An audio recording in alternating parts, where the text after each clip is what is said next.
Happy Monday, Astro lovers. Welcome to another week. It is the week of April 11th through the 17th of 2022. You guys, we are about to enter a major section of this year, and we're entering a very important week of this year. And there's a lot going on this week that's pretty major in the astrological sense and the cosmic sense. And guess what? We're gonna freaking talk about it. We're gonna talk about it all. But first, how are you doing? How are you feeling? How was your week last week? I want you to think back to last Monday through Friday. You know why? Because the nodes were direct Monday through Friday. That is 5 days of fated events, fated conversations, fated meetings, fated thoughts and ideas, outputs, everything. So think back. Who'd you talk to last week? What'd you do last week? Did you launch something whether you were ready or not? What'd you do? I want to know. So if whether you want to share it with me or not, I want you to share it with yourself, and I want you to share it with your family. Share this with your family, share it with your friends, because last week was a very important week. When you have the nodes direct, already it's something important. But when you have 5 days straight of the nodes direct, you know that you're in for some kind of fated opportunities. So I want you to think like, oh, how could the events from last week be tied to my fate, be tied to my destiny? It's a really interesting concept, so I want you to think about that. Now, I don't know if everyone who listens to this podcast or watches it on YouTube, I'm not sure if you follow on Instagram or not, but I finally got to let the cat out of the bag that I've been blessed to have the opportunities to read and pull charts for none other than Miss Lizzo herself, R&B pop queen, who I am just so enamored with and so inspired by and so enthusiastic about the things that she's creating and the things that she's going to create. She's just one of those stars that is just so worthy of her status and so worthy of everything that's coming her way. And I finally got to announce it. I finally got to say it out loud. And I'm just enamored and honored and feeling very blessed. A huge thank you to my friend Shantae who made the introduction to the two of us, and it's just been such a pleasure. And I'm so happy to have met her and to, be able to read her charts and share drunk astrology with her, and in just such a big way, because this is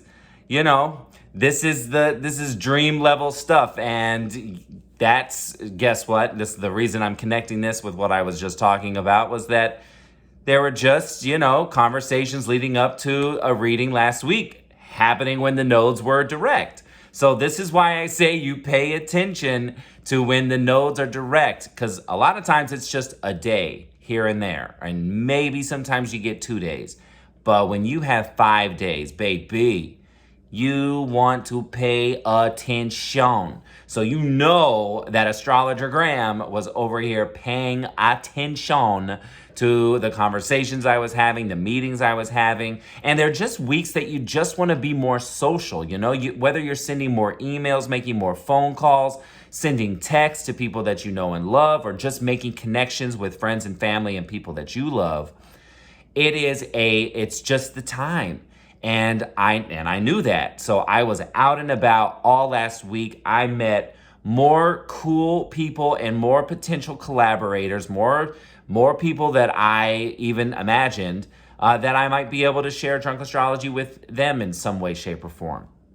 So I share my story to just have you think about yours. And if you weren't so active last week, if you're a little bit of a shut-in, you were like, you know what, Graham, I hear you, but I just wasn't into it.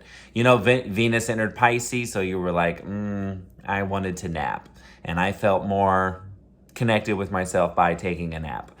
Then that's okay, but now you take this note, take this cosmic note, that when you hear me tell you that in any given week that the nodes are direct, that you make the effort to be more social, to be more present, to be more out and about and open and willing and conscious to connect and just see what happens. It's almost like it's like a long time ago before I even had a podcast, when it just on the Instagram, before I even had the website, I would do void moon test. And the idea, when the moon goes void, you can basically think about the moon is asleep.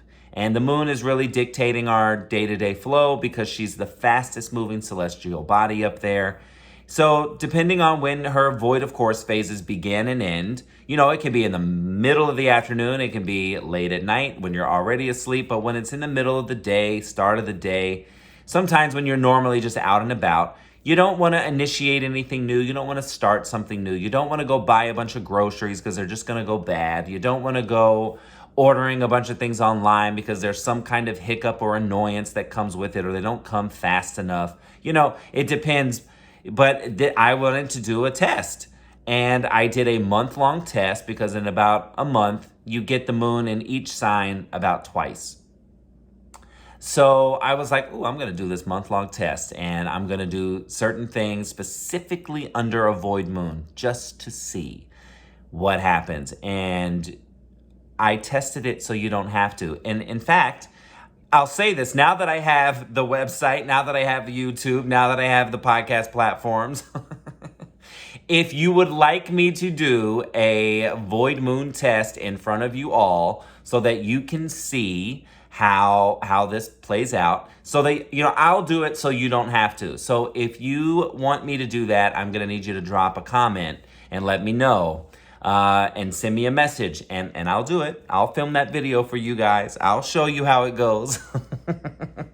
Do a little roundup, but just like that, this is what I'm saying about the days that the nodes are direct. When the nodes are direct, you can test it, you can try it, and just see if there's like an email or there's some kind of message or conversation that you're holding on to.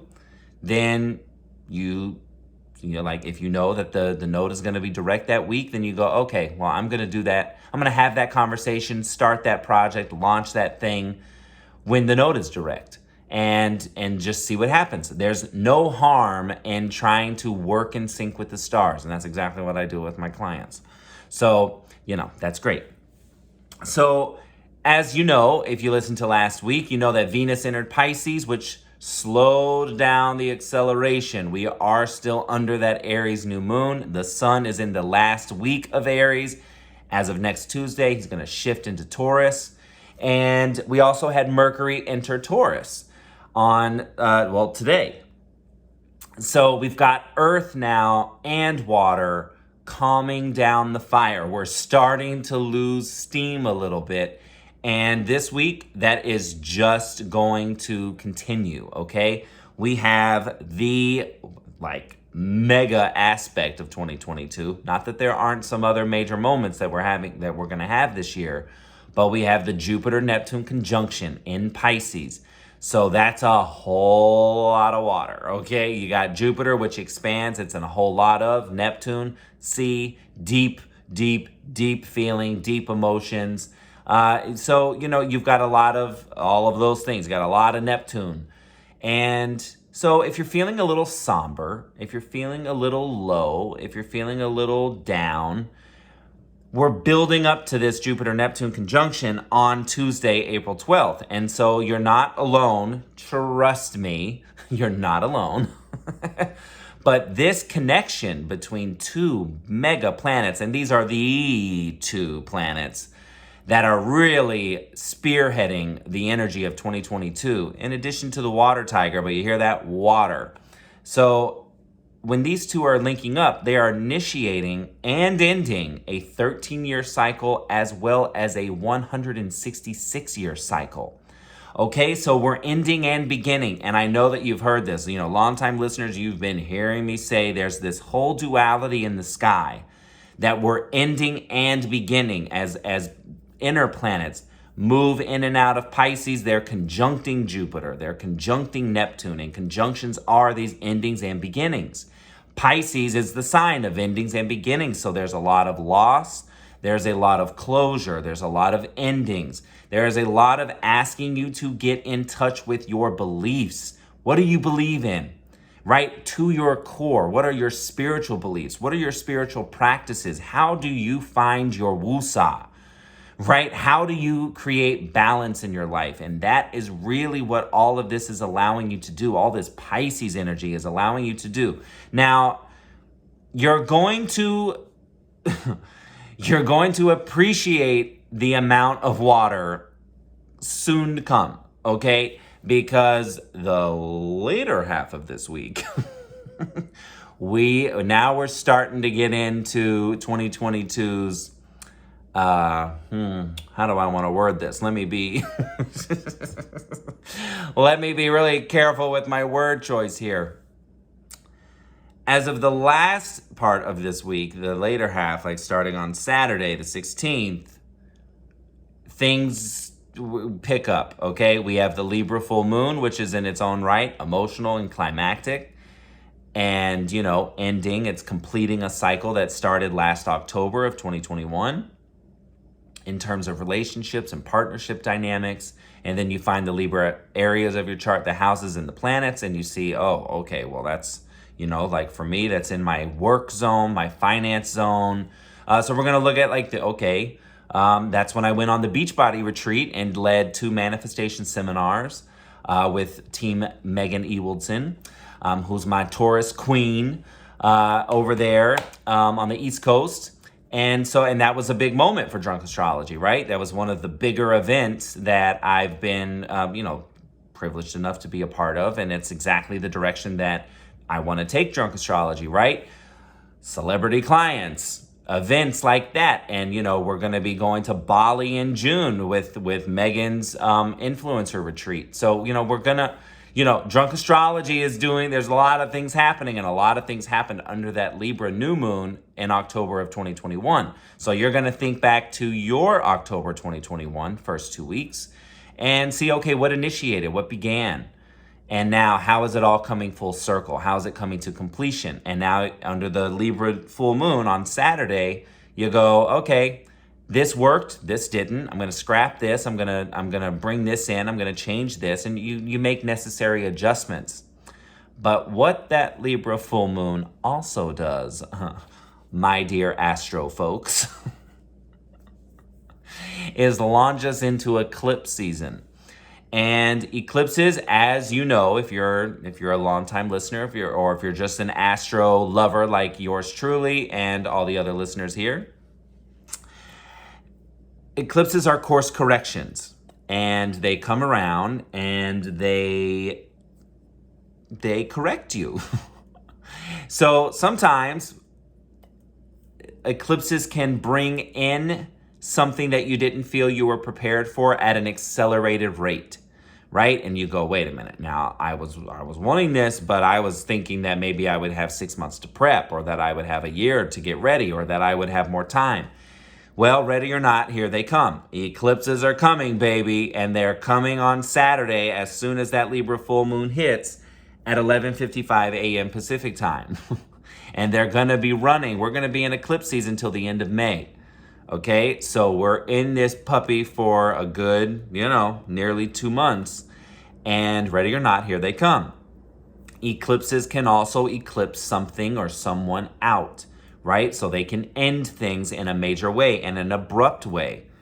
So I just want you to prepare mentally and emotionally and spiritually. And that's what I really think the best way to use all this running Pisces energy. Now we've got Venus, we've got Jupiter, we've got Neptune, and as of this week, on Thursday the 14th, we're going to have Mars entering Pisces.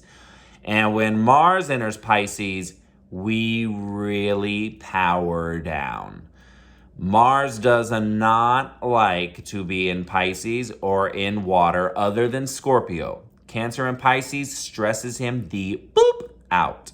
Okay, but Scorpio is one of the signs that he's a co-ruler of. So it's, passionate soul-based energy. But he really, he's crawling his way through Pisces to get to Aries, which is his favorite sign. So you're going to want that though. Okay. So even though Mars is stressed in Pisces and he's going to be just, loopy and dreamy and lofty and like trying to make a decision on which direction to go, he's going to be super creative. Okay. So the creative types, you're going to appreciate this like boost of energy in your creativity. And also Mars is going to be like dreaming and floating through the Pisces areas of your chart. He's going to be talking to Jupiter. He's going to be talking to Neptune. He's going to be he won't reach Venus, but they're going to, they're going to be traveling through the sign. And so Venus is going to bring something to your awareness, and then Mars is going to come and activate it too. So there's going to be this dance. Well, now Venus is happy as can be, right? But now that we're going to have Venus and Mars in Pisces, so they're going to be answering to what? Neptune. Jupiter's answering to who? Neptune, right? So this is a lot of Neptune. So we're really being asked to think about that dream. Think about those visions. Think about what you want to create. Think about what you want to build. So I know that we discussed earlier that Jupiter-Neptune conjunction on Tuesday can, bring somberness and sorrow and a little despair, a little depression. You could be down and out. But what I would like you to attempt is how is it also inspiring you? Where are you feeling like, oh, this dream of mine, and I've had this dream and I've been disconnected from my dream, and I'm inspired to recall that and to reclaim that dream as my own, as something that I am going to create for myself, by myself. Did I not say that in a post? For myself, by myself, 2022 mantra, period. Okay, so find that inspiration within yourself without any self-limiting beliefs, without any restrictions. Remember Neptune, Pisces energy, this is all boundless. This is just, the world is my oyster. Venus is like, yes, and I can love every part of it, and I can love everyone that's in it. And yes, I'm inspired, and I'm creative, and I'm romantic, and I'm just, I am just one big melting pot of gushiness, gushy relationship harmony. Ooh. Right? So if you're feeling down and out, and if you're feeling somber, if you're feeling just like overly tired and just like, I don't know. If you're feeling that way, then find the inspiration point. What does inspire you to action? And what the nice part of this energy is going to be, even though you might be feeling a little like, I'm a little down and out, Graham. Help me. Even though you might be feeling like that now, when eclipse season starts on Saturday and when things get crazy. Now, here's the thing. When I say eclipse season is going to get wild and it's going to get frenetic and it starts Saturday, it doesn't mean that every single day for the next, nearly 2 months till the end of May is going to be absolutely crazy and insane. It will pick up the energy of the universe, the world around you. It will just pick up the energy, and the energy can just go as it has been. And then it's one of those all of a sudden, or the rug gets pulled out from under your feet, or an opportunity of a lifetime pops up and you're like, wait, where is this even coming from? Like, I'm not ready for this. Hold on. Or, in some way, shape, or form, it's a suddenness. It's an, oh my gosh, wait a minute. What? And, that when you're prepared for it, when you're just like, okay, I know it's eclipse season, so I know that I need to up my self-care, which you do. If you didn't know you needed to, you do.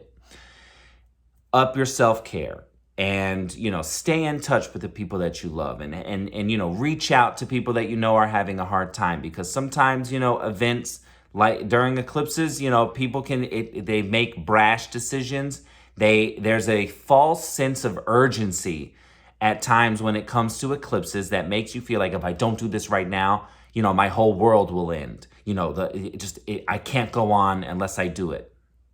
So you want to watch. Now, some people are going to, have experiences where it's like, yeah, it might be necessary that you have to like get the hell out. And, this is on an individual experience, right?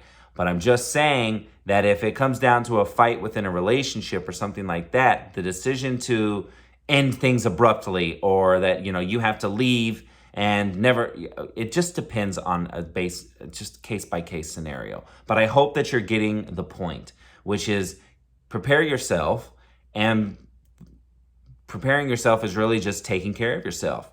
This is just where you want to be. If you can still show up in eclipses as the best version of yourself, whatever that version looks like right here and right now, baby, you are in a better position, right? You're in a stronger position where control will be, you can feel a little bit more like you have some sense of control. But eclipses can really they can remove control out from you. And it's kind of like one of those like cosmic jokes, like, you thought you could control this, or you could control me, you could control these events. Ha ha ha. Yeah, right, buddy.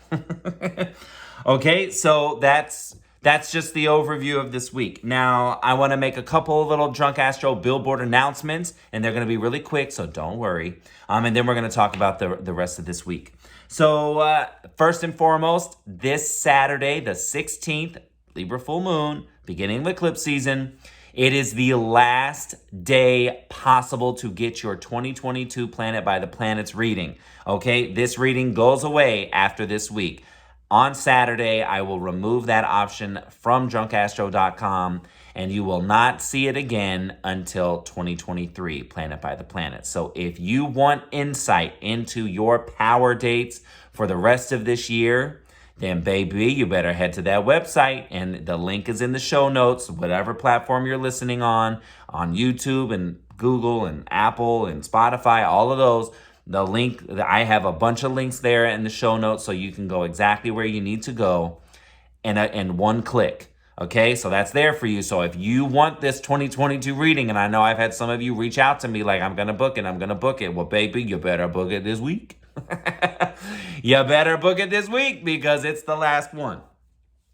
Now, I also want to make just a really cool announcement. Those of you that have been around here for a minute, you know that I have created cosmic fragrances, scent blends for all 12 signs based on the unique characteristics and personality traits of each sign. So I have changed the way in which you can get your candles. So first and foremost, if you want to buy the Zodiac Superlative Candles, which is my line of candles with good snarky superlatives for all 12 signs, I have a list on my website under the Cosmic Fragrance tab of stockists that carry the body oils, which are roll-ons like perfume, for all 12 signs. They all smell completely different.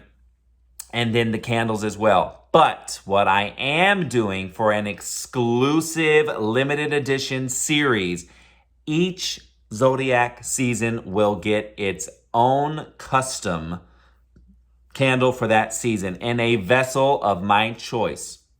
And I will tell you that I love rummaging through vintage shops to find cool ass vessels because that's just the way I roll. And Drunk Astrology is about that luxury, baby. It's about that exclusive experience.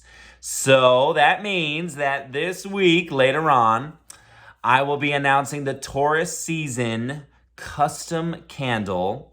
And there's only going to be one, right? So once I launch this per season, there's only going to be one of them, and that's it. And you got to be a subscriber to get on, to be able to get the damn thing.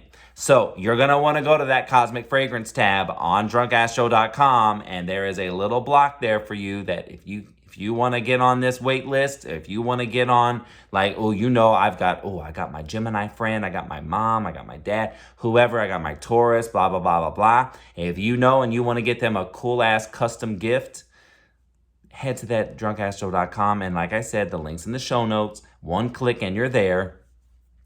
And I'm going to be I'm going to be sending a QVC style video to everyone that's on my newsletter. So, you'll want to get on the list, and you can do that on the website too. So, it's a one-stop shop here, okay? I understand that luxury is convenience, so I got y'all. Don't worry. Okay, so the takeaway from that is that 2022 reading, this is your last week to get it. And now custom zodiac season candles and the vessels of my choice, which are going to be always just up to par and exclusive. There's only going to be one per season. So if you want to get in on that and you want to get in on Taurus, because you got some Tauruses in your life that you're like, oh, or at least one, because there's only going to be one, then you're going to want to go to the website, the Cosmic Fragrance tab, and get yourself on that list. Because once I announce it, first come, first serve, whoever buys it, got it, and that's it. And then we're setting off to Gemini season, okay? Let's talk about these planets, baby. Okay, so Tuesday, April 12th, we already know Jupiter-Neptune conjunction at 7:42 a.m. All the times I give you are Pacific Standard Time, so make sure you adjust for your time zone. Again, this is launching a 13-year cycle and a 166-year cycle. This connection is the beginning of another pop culture phenomenon, and we're talking about fantasy. We're talking all things Pisces, dreamy, fantasy, things that we can feel and dream about but can't necessarily touch. There is no way that it is a coincidence that the new Secrets of Dumbledore, the Fantastic Beast, Harry Potter movie is coming out this Friday. I guarantee you that someone in that production, someone somewhere, guided someone to make that the release date. I am telling you, because it is so chef's kiss as far as what this connection between these two planets is doing in the sky and just the cycles that it's beginning. So, you're going to pay attention. And also, just because, my girl Lizzo is my girl. You got her Yiddy shapewear dropping on Tuesday, April 12th, and you got the new album coming a couple days after. So, it's just chef's kiss.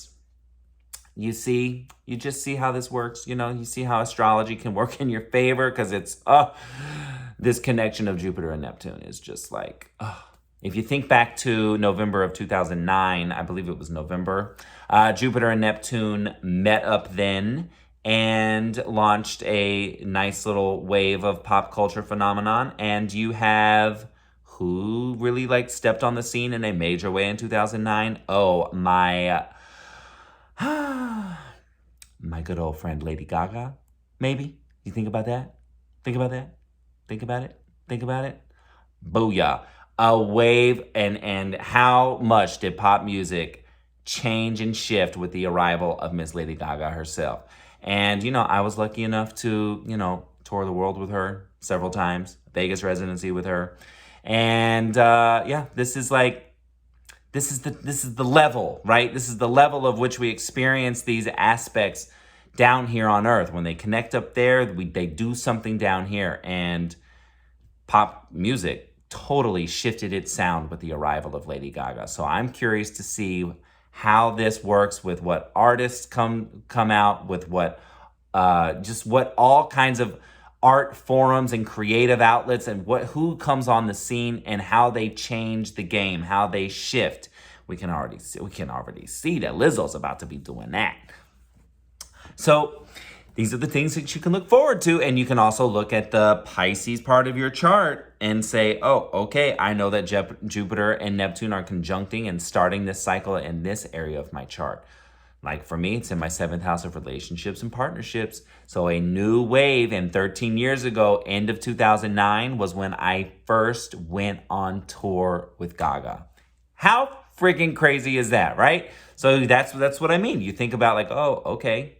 And now that connection was in Aquarius. They have not connected in Pisces since 1856. I mean, come on. Hello. So there you go. And that was more here we are. Astrology is just like an everyday thing now. We have YouTube astrologers. We got Instagram astrology, Twitter. We got all the things. Back then it was like a seance in somebody's, house. And, if you got caught, you got hung from a tree. You're accused of being a witch and then out. And now here it is, like, look how just normal alternative healing methods are. How just, it's just like, yeah, it doesn't have to be this one thing that we've been taught for so long. It can be all these other things and all these other methods and how we've seen them help other people. Chinese medicine, Eastern medicine, astrology, meditation, Reiki, energy healing, chakra alignments. There's just so many things that we can do as far as health and wellness and well-being for ourselves. That's where we're at. Also on Tuesday, there's a Sun-Saturn sextile. So that is a nice collaboration between the Sun in Aries and Saturn in Aquarius. Just a nice little plan there. How do we want to connect? How do we want to partner? And positive motion from that connection. On Thursday, like I said, Mars enters Pisces at 8:06 p.m. It's creative and slow. But by the time the eclipses come around, you're probably going to want to lean on your Pisces planets to just be like, okay, I need to take a second. I need to sleep a little bit longer. I need to take a sabbatical from the world. I need a time out from adulting. That's really what Mars and Pisces it comes down to. It comes down to I need a time out from adulting. I really like that.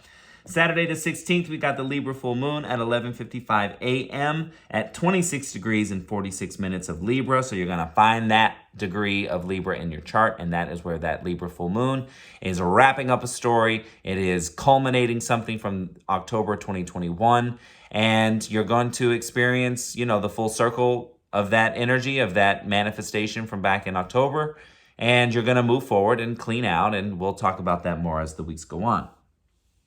And then on Sunday, you got Mercury sextile Venus. That is if you've got a crush, if you're on online dating, if you've got a little sweet note you want to send somebody, send it on Sunday, because that when Mercury meets up with Venus and just kind of says, hey, baby, what's going on? Is that what you're doing over there? Because Venus is in Pisces and she is dreaming and she is romanticizing. She's got rose-colored glasses on. So Sunday's a nice little day to send a little sweet note. And also on Sunday at 9:51 p.m., you got Mercury-Uranus conjunction. So watch for great ideas. Watch for, in addition to eclipses, which has got Uranus with the North Node, baby, now Mercury's going to come to Uranus and go, hey, you ever think about this? This is a change of a perspective, a fresh new approach. So just kind of notate, like, what comes to mind, like out of nowhere and out of the blue. Some of you might experience some kind of like, it's an event, it's something Uranus is like on the day, but for others, it can be an idea. It's, Uranus is genius and brilliance. And when Mercury comes to it and your thinking mind, you get a thought, you get an idea. And it's something that comes fast and can kind of, as fast as it comes is as fast as it can go. So you just want to like notate, like keep your phone in your memo pad, open and ready on Sunday. So you can be like, oh, that's the idea. Like, yeah, I want to pursue that idea, or I don't want to forget it. And real quick, let's just do the moons, and I'm going to send you off, and you're going to have an amazing week, and we're going to continue talking on all the other social platforms, and then we're gonna get ourselves to this eclipse season, and then a couple weeks after this full moon, we're going to have the first eclipse, and then we're going to have, Pluto stationing retrograde, and then we're really getting into the nitty-gritty of the year. All right, so for the moons, Monday, today, April 11th, the moon is in Leo, making adjusting aspects, but does have a nice trine to the sun at 4:01 p.m. Tuesday the 12th, the Leo moon goes void at 3:16 a.m. with an opposition to Mars, so that is stressful, that is argumentative, and that is separative. At 7:07 a.m., the moon enters Virgo and starts going into workhorse mode. Virgo moons love, and your astrologer's one of them, love to work. So get your to-do list together, get your notebooks ready, start getting organized and practical, and just going through the checklist of like, okay, this is what I need to get done for myself, for my business, for my work, for my relationship, whatever it is, make a list. The moon is in Virgo from 7:07 a.m. Tuesday through, Wednesday the 13th. Has a nice trine to Uranus, so another great idea, great thing to do. So pay attention there. That's at 8:15 a.m. And the Virgo moon on Thursday the 14th goes void at 11:11 a.m. trine Pluto. So that is a nice, beautiful, productive, and collaborative and juicy moon. So you know that Tuesday, Wednesday, Thursday, all kinds of things can get done and really propel you forward in a major way, and in a connective way, and a collaborative way. Moon on Thursday the 14th enters Libra at 1:46 p.m. It is in Libra Friday the 15th, making adjusting aspects all day. So now you know Friday is just going to be one of those days where partnerships and relationships are stressed. Okay, because quincunx Mercury, quincunx Venus, opposite Chiron, quincunx Uranus, that is all adjusting, all. And so just, not the day to be like, can I get a raise? Can you do more for me? Not really the day, because everyone's going to feel like, no, I don't want to give you what you want, because it's just in the air for me not to want to give you what you want. Then on Saturday the 16th, the Libra moon goes void at 2:57 p.m. with a square to Pluto. So you know that Libra moon is just separative and stressful, okay? So it's not just Friday, it is just in general. That moon is stressed. Now the Libra moon doesn't make any aspects on Thursday the 14th, so you can maybe get wind of like some stress coming, or you can just kind of like get an idea of like the feeling like, But then Friday, Saturday, stressful, with, of course, the Libra full moon at 11:55 a.m. Moon enters Scorpio Saturday the 16th at 5:23 p.m. And it is in Scorpio on Sunday, which is Easter Sunday. So those of you that celebrate, happy Easter. And the Scorpio moon makes adjusting aspects all day. It does have one trine to Venus, which is really nice. And then the Scorpio moon goes void on Monday with a sextile to Pluto. So that is a nicer moon, even though Sunday it makes some crabby aspects. But the trine to Venus, that's a nice, deep, connective, dreamy, watery, flowy energy there on Sunday, even though it's surrounded by a lot of adjusting aspects. It does have a nice, productive closing aspect on Monday. So that's it. So I hope that those of you that want your 2022 reading, you go to the website and you book it this week, because it does disappear at the end of the week. And I hope that those of you who are on the list, and I hope if you're not on the list, you go get on the list. The link is in the show notes, because the custom candle QVC moment is coming to your inbox at some point this week. So get ready. All right. Have a beautiful week. Connect, and find that inspiration within yourself. If you're down, time to inspire yourself up. Till next week.